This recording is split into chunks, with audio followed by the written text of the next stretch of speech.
social pushback against Uber as a business model from traditional taxi driver unions. But please, okay. I was just trying, I think that's spot on. You see also other players like DHL trying to use last mile, let's say, assetless companies in order to reach market, development markets.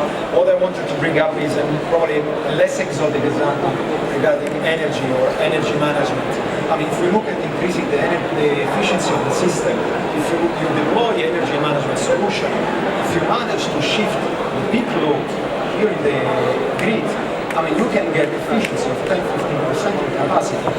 And this will, let's say, release only, I did some back on the envelope calculation, 1.5 billion, $5 billion in terms of investment to be channeled somewhere else. 1.5 gigawatts here, it's $1.5 billion. If you don't have to invest that money, you just shift the curve by 15%. That's it. That's a great example. So we have about 10 or 15 minutes. I'd like to open it up to the floor. I don't think we have roving mics, but go ahead and just shout out your question and I'll repeat it back to the panel, please. Does anyone have any thoughts or questions or reflections on this transformation that we find ourselves in?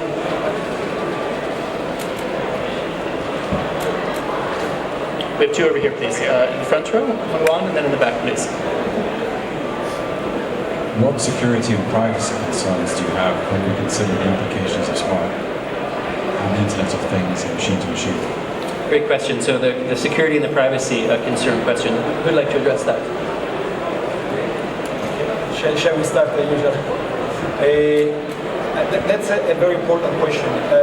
In terms of, let's say, information security, that's very important, and that's not only relevant to machine, but as things start moving to the cloud. Encryption, information security. We had examples of security breaches here in the region, especially in major companies in Saudi and in Qatar. This is definitely a threat, and definitely you need to improve the information security capabilities. This will require probably more capabilities and something that might be even security operations center, regional level, whatever. And this is one thing. So there are solutions. What I can say, that's definitely important. In terms of privacy, that's on the openness of data. There are some data that needs to be open, otherwise the system will not fly. However, other data, as we do on an everyday basis, are available upon consent. You need to get the consent of the user. And you need to involve the user. If it is not relevant, and then you go back to the relevance, the user will not give consent. If it gives, he needs to understand that he's opening up. I think I'll take up the privacy issue because as a telco, it impacts us a lot.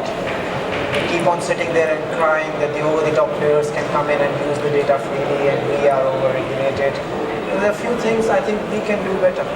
And this is what I call as an ironical statement around being open about privacy. The key bit is coaching our customers, telling them what is this about. Normal standard operating procedure is we do something and hidden in the privacy agreement clause 7, subclause 7.9 is what I'm trying to do with your data. This digital confidence is something which needs to be coached upon and not run away. Because there are huge benefits to be done. Privacy as a term is a moving target. What was privacy in 1900s is not privacy anymore. And it would not be the same 10 years hence. What is key is to take our customers along with us. And once that benefit, the value delivery is clearly communicated, privacy is something which would be mutually understood as the same term by the service provider and the customer, and that is the sweet spot we need to reach. Yeah, I would agree with a lot of that, and I think it comes down to a generational issue as well. I don't understand Snapchat. But those in the generation after us love it. And it's a question of how much are you willing to part with. And I think a lot of the stats, a lot of the data that's coming out is the younger generation is a lot more accommodating and have accepted it as a fact of life.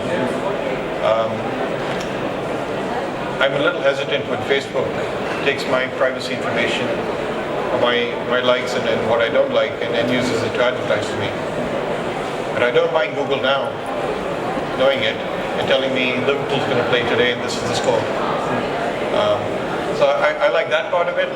So it's a question of where you accept it, where you draw the lines, and I think as we move on, I think it comes down to cost benefit. And I think the younger generation of people after us who are going to be sitting in this room 20 years from now are probably going to be a lot more accepting of it. If I could just add one thought to that though as well, there's a very strong and I think important counter-argument to the idea that we'll just let the users know what you're going to do with the data, and that is the idea that the sort of criminalization of privacy. And I think it's important in this mix that it's not just that we let people use our free services in exchange for the right to sell their data or spy on them ultimately, but that we don't actually say it's actually somehow wrong or indeed illegal to try and pursue private means online or in your personal life.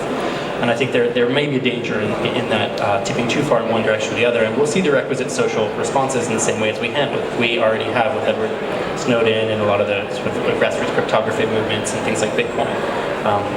So I think it's important to consider both those. This isn't just a question which is decided by big business or government. Next question, please.